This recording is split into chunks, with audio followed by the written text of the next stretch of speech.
Verano. Gaano ka totoong intrigang inggit ka daw kay Rowena Garcia sa pagkapanalo niya sa Wilson? Ako? Honestly, wala talaga eh. Sorry ha, pero sumisweldo ako eh. Pero marami mga nagsasabi na isa ka daw sa kakompetensya ni Weng. Oh my Hindi God! lang sinasabi nito. Kasi minsan, sino naman yung mga nagsasabi niya? And may nasabi si Rowena, parang ikaw kaya pinatatamaan na tinanong kasi siya kung may mga nainggit ba sa kanya. Sabi niya, siguro meron, na parang hindi daw nagustuhan ng kanyang pagkapanalo. So palagay mo ba ikaw ang isa doon? Hindi no.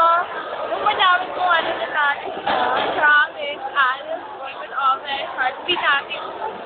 Anong una-una mo sinabi sa kanya na nalaman mo na nalo? Congratulations! Kakain ka naman. Ay, pa cheeseburger kasi gusto na sa office yung And then ano sinagot naman niya? Wala, no reply. Ito ibig sabihin, galit siya sa'yo. Hindi ko alam. Di ba? Ewan ko, kasi kung nag-text ako tapos di nag-reply, okay lang. Maybe Pero wala- pag siguro nag-text ka ng ganun, siguro parang sasabihin, ayun, si Ronaldin, yung mukhang pera naman yan. Nalabi na nanalo, kung kapakain. Ito kagad na pagkain, hindi ko na nakukuha. Parang ganun, syempre kung ako, di ba? Hindi ka re-replyan. Hindi ka re-replyan. Wala dito lang. Ganun ba yun? Hindi lang. Pag-ibig ka sa isang tao, tapos nag-text sa'yo, hindi mo rin-replyan? Parang. Okay naman yun, nagalit sa akin. Eh, nakikita mo ba ngayong 40 si Rowena magiging kalaban mo sa PC? Sa thesis, wala akong pakialam kasi sabi nga ni Sir Asko, at sangat wala akong inaapakan. Wala kang dapat ipapakalan. And may time doon natin na sumama ang loob mo. Sa kanya. Bakit daw? Pwede parang pinaringgan mo daw siya kanina sa share your blessing. Pero nasaktan daw siya kasi Ano ka ba? Hindi talaga ako magsalita. Kasi kung ano yung nasa loob ko, sinasabi ko talaga. At saka, wala namang meaning sa akin. Depende ko sa mga tao kung bibigyan nila lang dahilan or meaning yung mga sinasabi ko. marami sabi plastic ka daw, Ronald. Plastic? Yung pa-tweet-tweet mo daw, sa totoo daw, di ka daw ganyan na totoo. Walang di daw ang isang Ronald in Ferrari. Sana mo. Yes. Alam mo ba sa mga klase natin, may mga taong galit sa'yo. Sino naman yun? Wala ka, wala ka mo nararamdaman. Pinararamdaman ako, pero hindi ko pinapansin. Oo. Sinabi na rin niya sa It's a long, long journey. At hindi ko naman masasabi na sa paglalakbay ko, makakasama ko sila, di ba? Ang mga friends mo sila Adarlo at si Judy, sino ang pinakamalapit sa isa dalawa? Parang silang malapit sa akin. Pero, And may yung sa class, yung sa interior ata na nakaraan, mababa ang grade mo. Tapos naman sa pina-project daw siya, parang galinera. And parang sumamado yung loob mo. And then, sumamado yung loob mo, tapos sinabi mo, ano ba yan? Ayoko lang tumulong. Tapos nagsasaas na sila sa akin.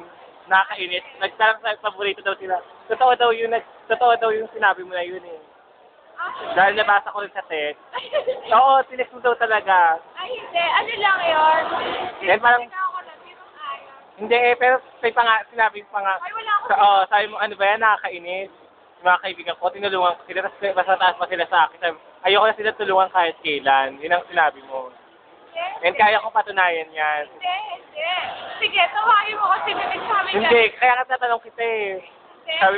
Sabi mo, may paborito si ma'am, pa-project lang daw niya yung mga tapos Pilit lang nagtataas. talaga ako ng limang ayag. Kasi di ba nagsalo ka ako? Hindi, meron ka talagang classmate na pinunteriya.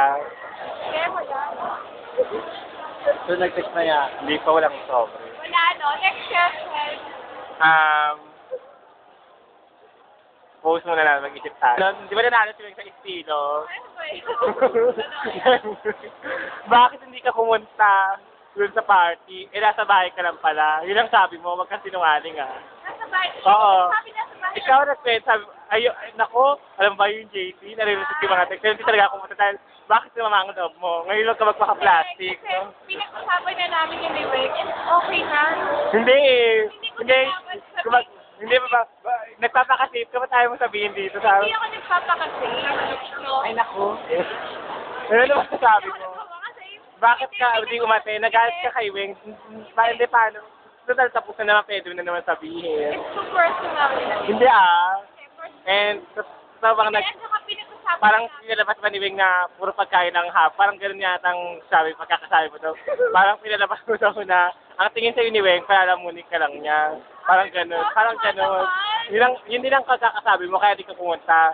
Dahil ang feeling mo, ayun ang sinabi mo, ka-plastic. Hindi, wala akong sinasabi. Dahil ang feeling mo daw, ayun nga, gano'n nga. Yun ang tingin sa'yo ni Wing. Ah, hindi naman. Hindi, kasi ganito yun. May kwento ko. Oo, sige. Kasi ganito yun. Nagkaroon kami ng problem. So parang, nainis talaga ako doon. Kasi, syempre, hindi lang ako yung nadami. Pati yung mother ko nadami. So, that's why, nung nakita ko, Paano dami ang nanay mo? alam mo, ito personal ko. Kaya nga po, kaya total na sabi mo, di ba team pa rin tuloy-tuloy? Alam mo kasi, Nagkasakit ang mama mo. nagkaroon na kami ng private talk event. No, nagkasakit ang mama mo, tapos, nagtitext ata si Wing na parang ano-ano sa'yo.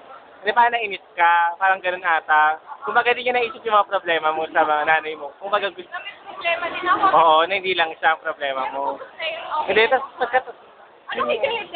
parang di maganda yung trato mo kay Rowena. Minsan parang napaplastikan daw siya sa'yo, parang gano'n. Sabi niya? Sabi niya, mamaya na sa interview. Sabi niya? Oo, ano ba sabi mo? Sa mga gano'n na sinabi niya, binitawan niya sa salita sa'yo. Na parang ang plastic-plastic mo daw. Kuwari, ang sweet daw na mukha mo. Pero sa totoo daw, napakasama daw na ugali mo. Ah! Gusto ba ugali ko?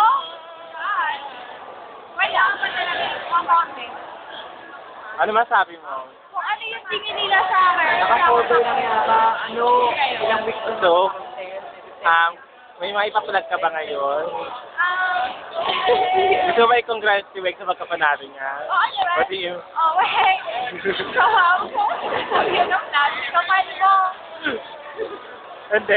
Kung may plastic sa ating dalawa, alam mo yung kung sino. Hindi mo siya babatiin? Mapatiin kita. Alam mo ba bakit? Kasi, oh, galit. Ah, hindi. Ito na lang. O, sige. Congrats. And sana, kung ano yung meron ka ngayon, nakahawakan ka siya. Kasi, hindi habang buhay, mangyayari yung mga bagay na yun. Keep your feet down to the ground and be good always. Thank you, Miss Ola, sa paunlak. Unang-unlakan mo ang aming ano. Malamang makakapanood to ni Miss Rowena Garcia one of these days. Malalaman niyo rin yung mga sinabi mong plastic siya. Mamaya interview po natin si Rowena Garcia. Thank you!